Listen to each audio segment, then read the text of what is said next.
설교를 하는데 지난주에는 세리 마태에 대해서 우리 한 생각을 했었잖아요.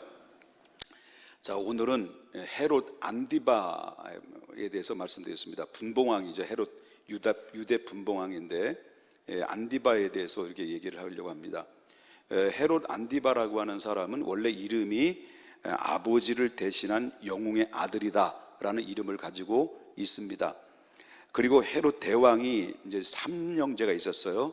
그 3형제 중에서 여기 안디바라는 이 헤롯 왕은 두 번째 아들입니다. 두 번째 아들로서 그 갈릴리와 베레아 지역의 분봉함으로 임명을 돼가지고 약 40년 동안 그 지역을 다스리고 통치를 했다라고 하는 것입니다. 그리고 다메섹의 왕인 다메섹 왕 그 이레다 4세라고 하는 그 딸을 자기 아내로 맞이합니다. 그래서 이방 여인하고 결혼을 하죠. 결혼을 하다가 문제는 바로 뭐냐면 이 사람이 아주 바람기가 상당히 보통이 아닙니다. 이 바람기가 있어가지고 그것도 다른 여자를 취한 것도 아니라 자기 동생 아내 헤로디아에게 눈이 맞아요. 그 헤로디아도 눈이 좀 같지요. 그러니까 이 자기 동생, 소위 말해 제수씨죠. 인간적으로 볼 때 제수씨예요. 그러니까 이 권력의 힘에 의해서 결국 어떻습니까? 이 또라이 기질이 발생이 돼가지고 결국은 그 자기 아내하고 살다가 자기 아내를 내다 버리고 자기 동생 아내 헤로디아에게 눈이 맞아가지고 결국은 재혼을 하게 됩니다. 이거 마태복음 14장 3절에 나오는 말씀이죠. 그뿐만 아닙니다. 그뿐만 아니라 이러다가 결국은 예루살렘으로 이제 잠깐 거주하면서 결정적으로 예수님이 십자가에 처형이 될 때 그 판결을 내렸을 때 그때 빌라도와 함께 사탄의 사주가 되어가지고 결국 판결은 결정적인 역할을 해요. 이 사람이 바로 바로 안디바라는 헤롯 안디바라는 사람입니다. 그러니까 한마디로 말해서 말한다면 이 사람은 나쁜 놈일까요? 좋은 놈일까요? 아니, 나쁜 놈이죠. 아주 정신 나간 그런 미친 노니음이라고 볼 수가 있다라고 하는 거죠. 그러니까 그때 당시에는 400년 만에 누가 등장됐습니까? 구약과 신약을 연결하는 그 신구약의 중간사가 있었죠. 그러니까 그 구약의 마지막 선지자가 오고 난 이후로부터 하나님이 사람들을 안 보냈어요. 아주 암흑기죠. 그 신약이 예수님이 오시기 직전까지 구약에서 신약까지 그 공백 기간이 400년 정도의 고백 기간인데 그걸 가지고 뭐라고 말하냐면 신구약 중간사라고 말합니다. 그래서 이제 400년 동안 아무런 하나님이 잠잠하시고 아무런 반응도 나타나지 아니하시고 이스라엘 백성들에게 나타난 적도 없었습니다. 그런데 400년 만에 이제 마지막 선지자, 구약의 마지막 선지자라고 하는 선지자를 보내죠. 그래서 구약과 신약을 연결해 주는 하나님의 사람이 등장이 됩니다. 그 등장된 사람이 누구냐면 세례 요한이라고 볼 수 있습니다. 어떻게 아셔요? 잘 아시네. 세례 요한이라고 볼 수 있습니다. 세례 요한 아시죠? 그분 누구신지 아시죠? 세례 요한이 누구예요? 세례 주는 분입니다. 세례 요한이 등장이 되죠. 그런데 그때 당시에 세례 요한은 헤롯 안디바의 동시대 사람입니다. 동시대 사람이기 때문에 그래서 이 헤롯 안디바가 결국 권력의 힘을 이용해서 나쁜 짓을 정말 골라서만 했던 사람인데 그 중에 최고의 나쁜 짓은 뭐라고 그랬습니까? 아까도 말씀드린 것처럼 자기 동생 아내를 권력의 힘으로 눌러가지고 결국 뺏은 거예요. 뺏어가 재혼을 해버려요. 그러니까 바로 그 상황을 전해 들었던 세례 요한이 가만히 있을까요? 없을까요? 가만히 있을 수 없죠. 하나님의 말씀을 선포하는 자가 그 잘못된 그런 관행을 잘못된 그 권력을 이용해서 자기 정욕을 채우는 아주 또라이 같은 이 인물을 향해서 찾아간 거예요. 찾아가서 그 자기의 잘못된 이 모든 죄를 책망을 해버리죠. 책망을 하는데 이 책망을 했으면 회개를 해야 되는데 회개하기커녕 바로 세례 요한을 어디에 가둬버립니까? 옥에 가둬버려요. 옥에 가둬버려요. 옥. 옥에 가둬버려요. 옥. 어디에 가뒀다고요? 옥. 그리고 가둔 거예요. 그래서 오늘 여기 이제 3절 보면 14장 3절에 보게 되면 전에 헤롯이 그 동생 빌립의 아내, 그죠? 동생이 누구예요? 빌립이죠. 빌립의 아내 헤로디아의 일로 요한을 잡아 결박하여 옥에 가뒀다는 거예요. 왜 가뒀을까요? 여기 4절 보면 왜 가뒀을까요? 요한이 헤롯에게 말하여 당신이 그 여자를 차지하는 것이 옳지 않다 했다고 해서 열받아가지고 세례 요한을 어디 가둬버린 거예요? 옥에 가둬버린 거예요. 옥에 가뒀다는 거예요. 그러니까 헤롯 안디바는 구약에 나오는 다윗을 보면 너무나도 비교가 되는 거예요. 여러분 보세요. 죄질을 말한다고 한다면 그때 당시 구약의 다윗 그리고 헤롯 안디바 무게감을 따진다면 누가 더 무게가 많이 나갈까요? 죄에 대해서. 다윗이 누굴 취했어요? 예? 전쟁터에 나간 아내 우리아의 남편, 아니 우리아의 지금 내가 머리가 좀 아파가지고 지금 정신이 안 나던데.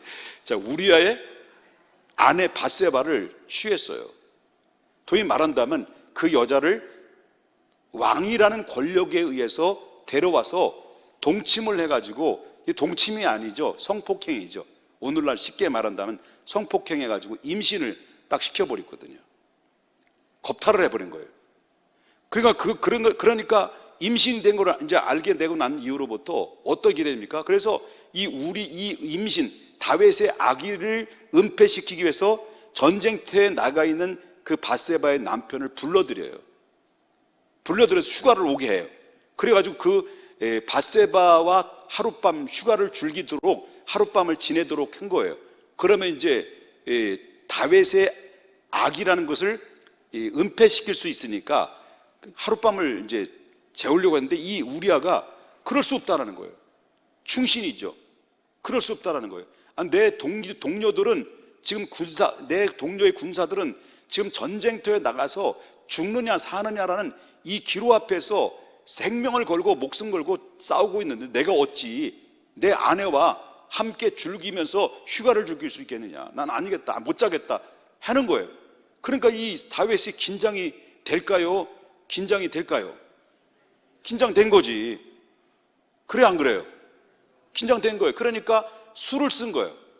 술을 써가지고 그 우리아를 어디로 내보낸 거예요? 바로 치열한 전쟁터에 매 최전상에 내보내가지고 거기에 전쟁에 통해서 죽게 만드는 거예요. 의도적으로. 그래서 밧세바 남의 아내를 취한 7계명을 범했지요. 그리고 임신을 시켰지요. 그러면 우리아 자기 밧세바의 남편을 치열한 전쟁터에 내보내서 내몰아가지고 죽게 했어요. 살인죄를 범했어요. 그러니까 이 다윗의 입장에서 볼 때는요, 이 헤로디아, 소위 말한다면 이 헤롯 안디바가 죄를 지었던 것보다 죄질이 더 엄청나게 더 무거운 거죠. 그런데 하나님이 나단 선지자를 불러요. 그리고 다윗에게 보내. 다윗에게 책망해. 그 책망을 들었을 때 다윗은 그 말씀을 듣고 어떻게 했을까요? 회개를 합니다. 그리고 돌이켜요. 회개하고 돌이켰을 때 그 죄질이 어마어마하게 말할 수 없는 죄를 범했기 때문에 죄질이 고약하고 심판받아 마땅하고 죽어 마땅한 죄인임에도 불구하고 하나님께 회개하고 돌이키니까 그 다윗을 어떻게 해요? 용서해 줘요. 그리고 다시 사용해요. 그런데 여기 그 안디바는 뭐예요?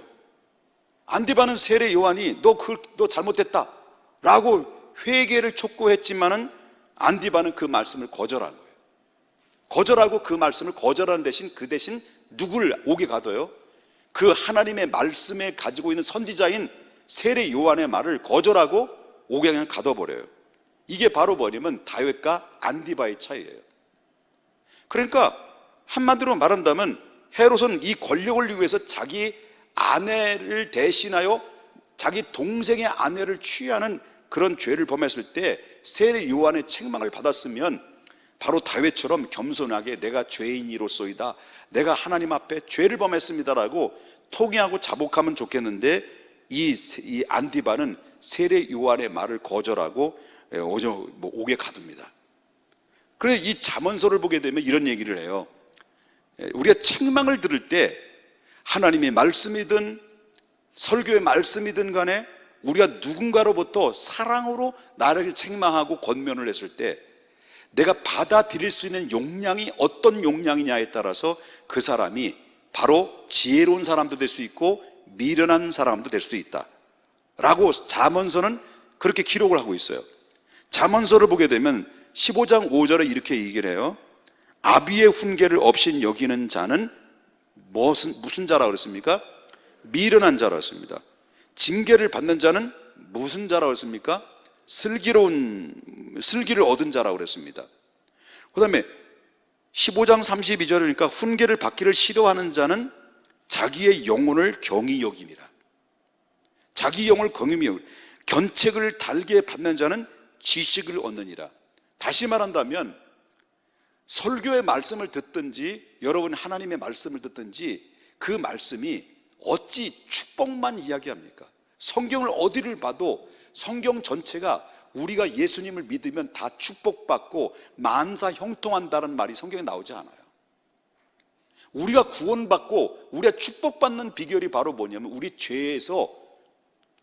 죄를 회개하고 예수님을 영접해서 예수 그리스도의 대속의 피의 능력으로 죄 씻음을 받아서 하나님의 자녀가 되고 믿음 안에서 살아갈 때 그 사람을 뭐라고 말하냐면 복 있는 사람이라고 말하지, 예수님 잘 믿고 있다면 모든 만사가 다 형통된다라고 그렇게 이야기하지 않습니다. 그런데 그럼에도 불구하고 복 있는 사람은 어떤 사람이냐 할 때, 여러분 예수 믿고 다 복 받으라는 이 소리를 자꾸만 듣다 보니까 면역력이 약해지는 거예요.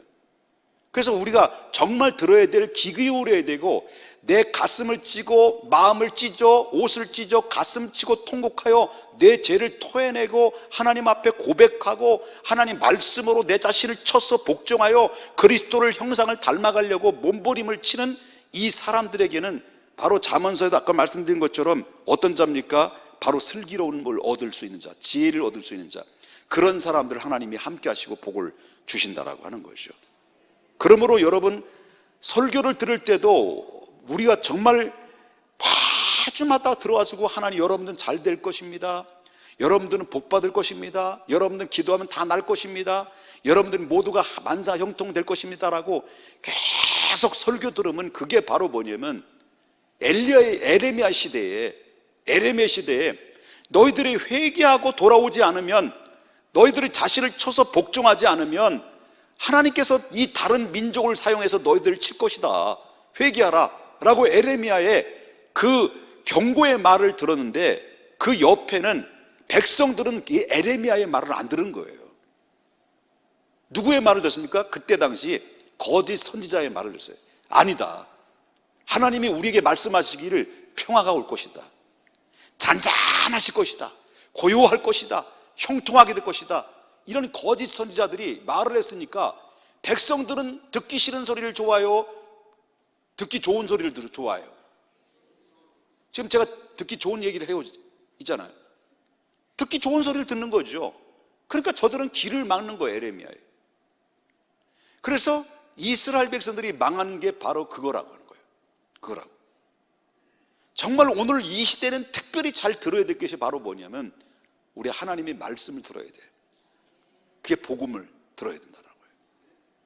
그래서 우린 꼭 알아야 됩니다. 죄라는 것은 내가 돌이키지 않으면, 죄를 고백하고 죄를 돌이키지 않으면, 이 문제를 하나씩 제거하는 작업을 하지 않으면 우리는 이 죄가 계속 어떻게 됩니까?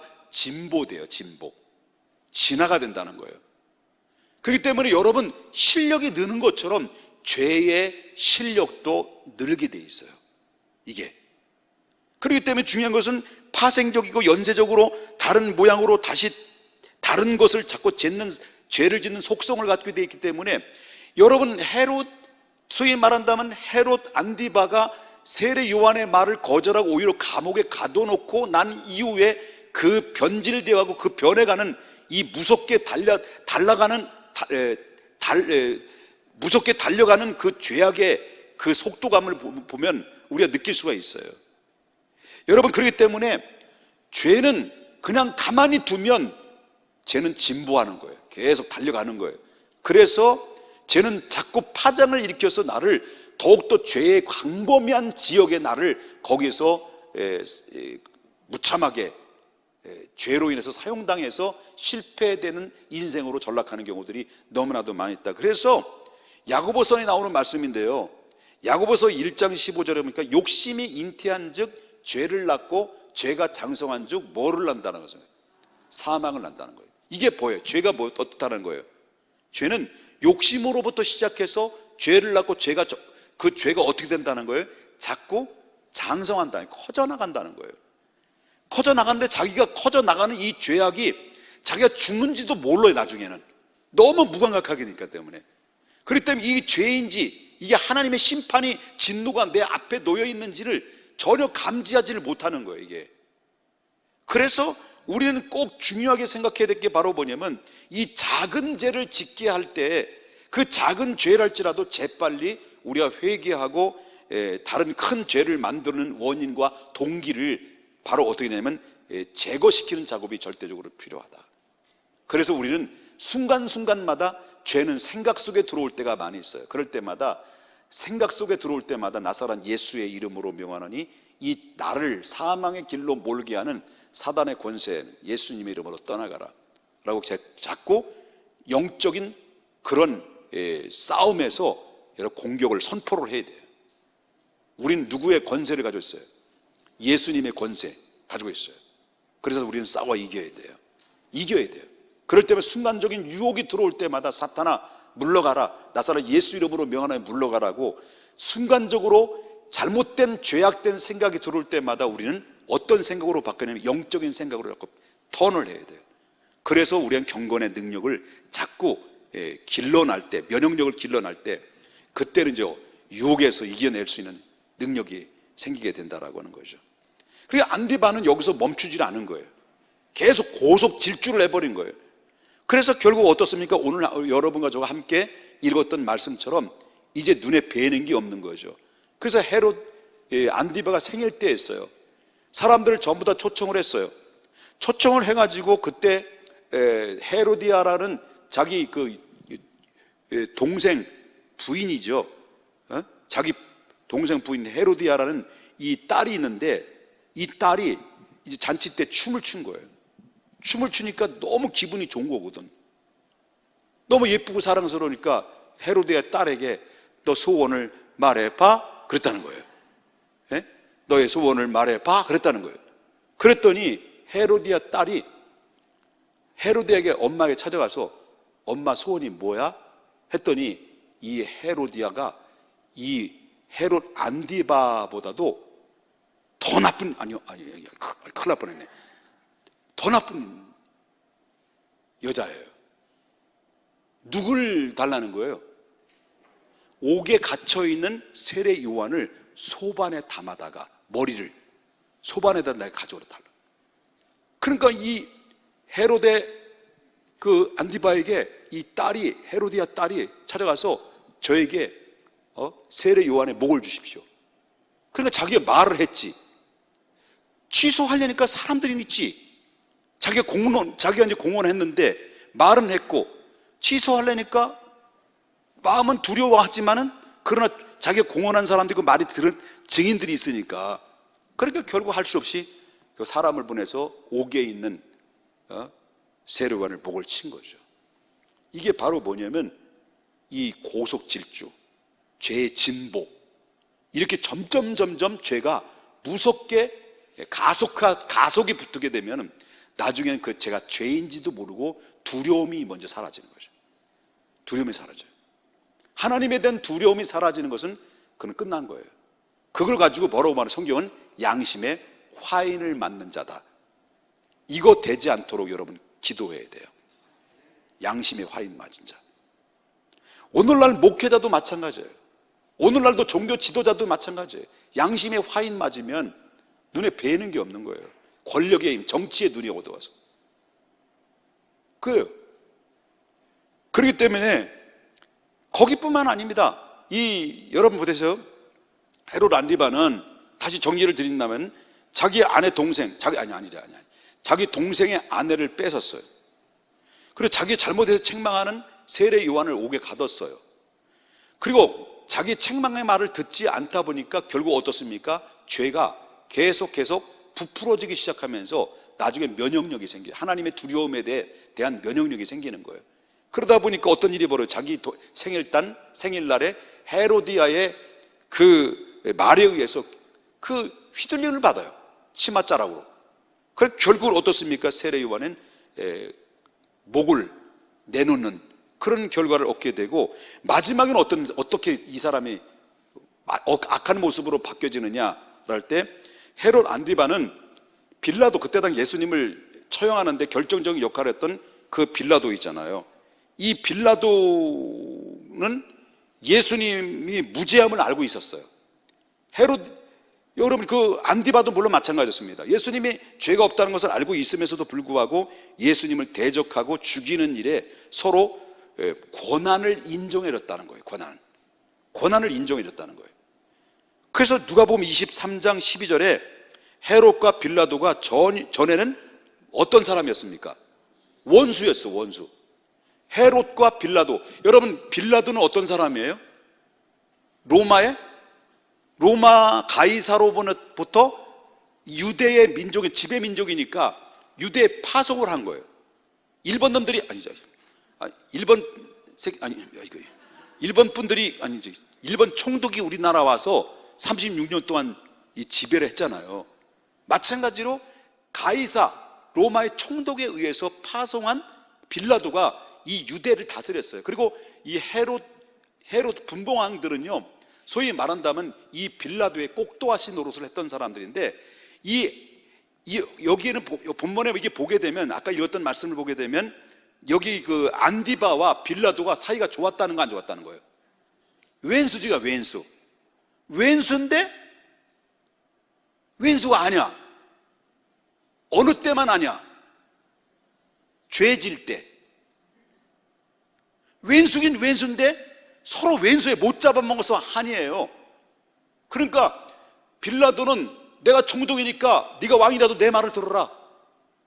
아니다, 내가 나를 알기 드문드문 여기냐? 아무리 총독일지라도 나는 왕인데 나를 어떻게 우습게 여겨? 하고 서로 이 권력적 이 권한에 대해서 서로 앙숙했어요. 막 으르렁 싸웠다는 거예요.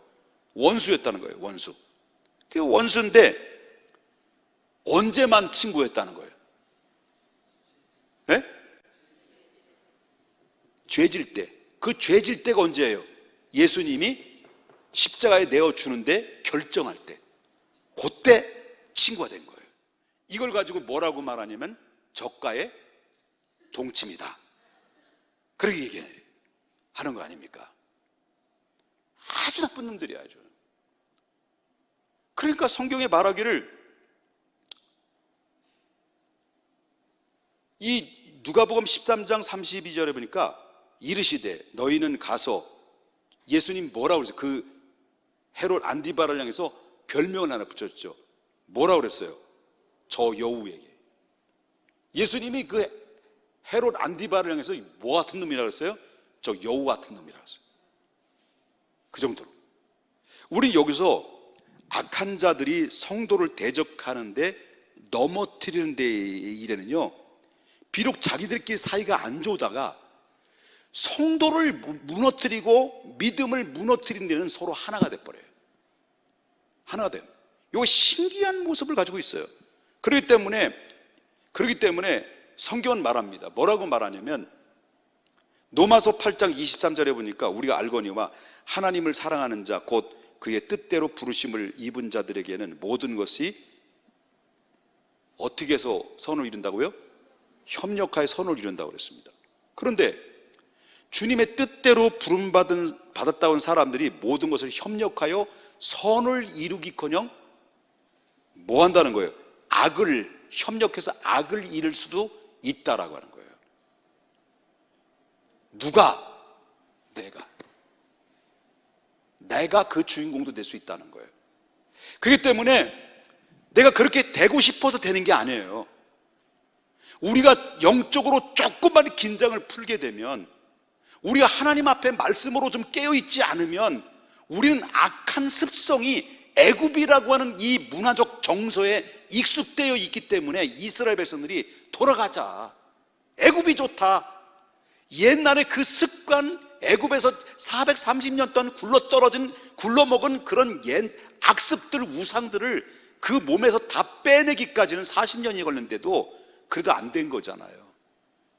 그렇기 때문에 우리의 바탕 베이스에는요, 우리는 하나님의 은혜로 덮어 있을 뿐이지 이 죄악이라고 하는 이 습성들이 그대로 남아있다는 거예요. 그래서 어느 순간 은혜 떨어지면, 어느 순간 내가 하나님의 은혜에서 이탈이 되면 이 죄악의 악한 습성들이 결국 어떻습니까? 서로 처음에는 은혜로운 사람들이 됐다가 나중에는 하나님을 대적하고 교회를 무너뜨리는데, 오늘날 보세요. 우리 주변에 일어나는 교회들을 보십시오. 문제없는 교회들이 없잖아요. 그런데 모여지는 이합 집단들이 교회를 무너뜨리는 집단이 있는가 하면 교회를 지키는 집단이 있다니까요. 교회 안은 반드시 있다는 거예요. 그게 바로 그들이 하고 싶어서 그런 게 아니라는 거예요. 죄의 진보, 자기의 죄의 하나라도 지혜를 진보하는 것을 커트롤하고 차단하고 자신을 쳐서 복종하여 예수 그리스도 앞에 내 자신을 하나님 앞에 경건한 능력으로 살려고 몸부림칠 때 이 사람이 성령의 사람으로서 교회를 세우는 사람이 될 수 있는데, 잠시 잠깐 우리가 이탈이 되면 그게 바로 뭐냐면, 그 무리끼리 사탄은 모여라 그러면 이렇게 모인다니까요. 그러면 여러분 물어보세요. 사탄이 모여라 그러면 모이실 분 손 들어보세요. 아니죠. 여러분 아니라고 그럴 수 있죠. 그런데 아닌 것이 아닐 수 있어요. 그러니까 이 죄의 진보, 이 죄의 진보를 여러분 처음부터 차단하지 않으면 계속 고속질주. 그래서 여러분 다윗은 처음에 하나님 앞에 죄를 졌을 때 나단 선지자의 말 한마디에 그 하나님 말씀 한마디에 그는 꼬꾸라져요. 그리고 다시는 그런 죄를 범하지 않고 계속해서 그 문제를 놓고 통회하고 자복하면서 자신의 경건을 지키려고, 그래서 하나님만 바라보고 하나님만 의지하고 살아온 그 다윗의 인생의 삶을 우리가 볼 수 있잖아요. 근데 이 안디바는 그게 아니었어요. 응? 그러니까 믿음도 부피가 크지만 죄도 부피가 크다. 그래서 우리가 철두철미하게 하나님 앞에 내 자신을 쳐서 말씀 앞에 경건하게 성결하게 하나님 앞에 서야 된다라고 하는 거예요. 결국 어떻습니까? 이렇게 살다가 사람은 내가 무엇을 심든지 심는 대로 거둘 수밖에 없어요. 그 결국 어떻습니까? 이 안디바는 로마의 디베리오 황제가 죽고 난 다음에 그 디베라 황제의 힘을 입어서 자기가 뭔가 권력을 장악했는데 디베라가 죽었어요. 로마 황제가. 그리고 후계자인 그 칼리굴라 후계자였어요. 에 의해서 추방 명령이 내려가지고 이 사람은 리용으로 유배를 당해요. 누가? 헤롯 안디바. 그리고 이슬처럼 사라져버려요. 흔적이 없이. 이게 바로 비참한 말로의 헤롯 안디바의 결론입니다. 여러분, 그럼 우리가 보십시다. 헤롯 안디바 그러면 우리가 성경을 읽고 설교를 듣는 사람들은 나쁜 놈이에요, 좋은 놈이에요? 나쁜 놈으로 평가를 받았어요. 이게 얼마나 부끄럽습니까? 우리 평택 중앙교회에 아무개 장로님, 아무개 권사님, 우리 후대들에게 참 이분은 참 진실한 분이었다, 참 이분이 남겨놓은 그 흔적들은 너무나도 복된 흔적이었다, 이분은 정말 아무리 봐도 존경스러운 분이고 내가 영원히 내 가슴속에 잊을 수 없는 정말 영적인 추억으로 남긴 하나님의 사람이다 라고 할 만큼 여러분 이름 석자가 여러분의 후대들에게 이름이 기록될 수 있는 사람이 되야 된다는 거죠. 저는 그걸 기도해요. 저는 기도하는 게 바로 뭐냐면 다 바라지 않습니다. 집 안 사줘도 돼요. 아파트만 사주세요. 저는 목회를 하면서 저 목사님 참 욕심 많은 사람이다. 저 목사님 사리사욕을 많이 쫓은 사람이다. 이런 소리가 아니라 참 김옥봉 목사 20년, 30년, 30년, 40년도 됐는데도 불구하고 변하지 않고 정말 신실하려고 하는 사람, 신실하지는 않은데 신실하려고 하는 사람, 경건하지는 않는데 경건하려고 하는 사람, 하나님을 두려워하고 정말 하나님 앞 성도들을 향해서 어떻게 하면 하나님의 말씀을 하나로도 전해서 저들이 영적을 살려내려고 하는 사람, 이런 사람으로 전 평가를 받고 싶은 거예요. 그렇게 되려나 모르겠어요. 우리도 그렇게 살아자는 거예요. 후대들에게, 우리 중앙교회 후대들에게, 다음 세대들이 우연히 장로님, 우리 교회 우연히 장로님 우연이 아니야. 경학이 장로님, 우리 교회 경학이 장로님 경학이 아니에요. 우연이 아니야. 아니지. 여러분, 그런 하나님이 기뻐할 수 있는 하나님의 성도님이 다 되시길 바랍니다. 기도하겠습니다.